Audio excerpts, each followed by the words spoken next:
It's become second nature at this point in my career. So, it's a question I probably have to think about because it's really second nature. So I don't have to think about it. But, just really reading up their feet, reading up all the little small things, understanding the timing of the game. I knew they were going to be pretty aggressive going to the basket as early in the shot clock as possible. So, I remember that last possession, I played the Lowry kick out to the corner. It got deflected by D Rose, and just anticipating the next action. And I saw, Siakam slip the screen, and it was either going to be Lowry or Siakam in that position. So I knew that, and I knew Siakam was pretty aggressive going to dunk it. So and that's when you just 100% commit.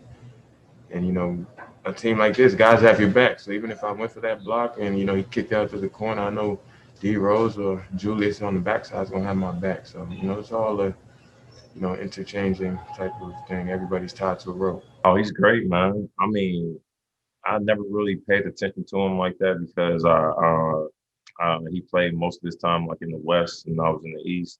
But um, seeing him up close is totally different. He's like a freak of nature, bro.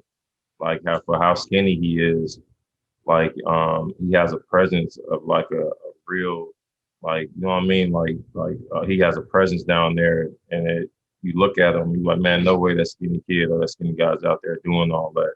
And for someone like jumping the way he does after having like an ACL tear and all that, it shows that he's committed to his body.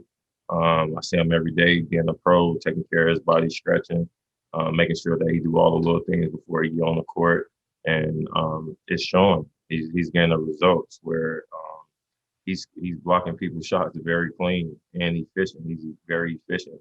So if anything, he's like the anchor for sure on the defensive end.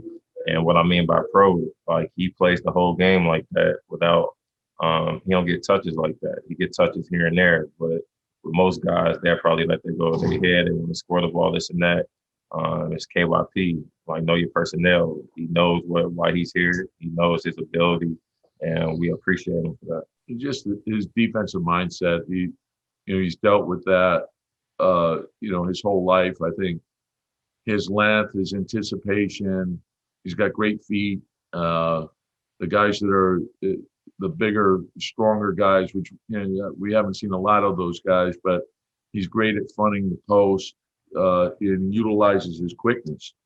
And so he's a hard guy to score over, a hard guy to score in a post against, and he's a terrific pick and roll defender. So he's got it all covered defensively, and offensively he puts enormous pressure on the rim. He's great at setting screens, and then he's the lob threat. So he's helped open up our offense. Yeah, I think this is a special year for everybody. It's a time where you really have to look back over the past year, year and a half, and really know that you can't really take things for granted as opposed to coming out to a ball game and just enjoying it with your family and friends and having that energy and all in one building that we miss fans bringing. So it's just a great perspective to just look at things and really appreciate it for what it is, and to have the fans back enjoying Knicks basketball is great, and just basketball around the world.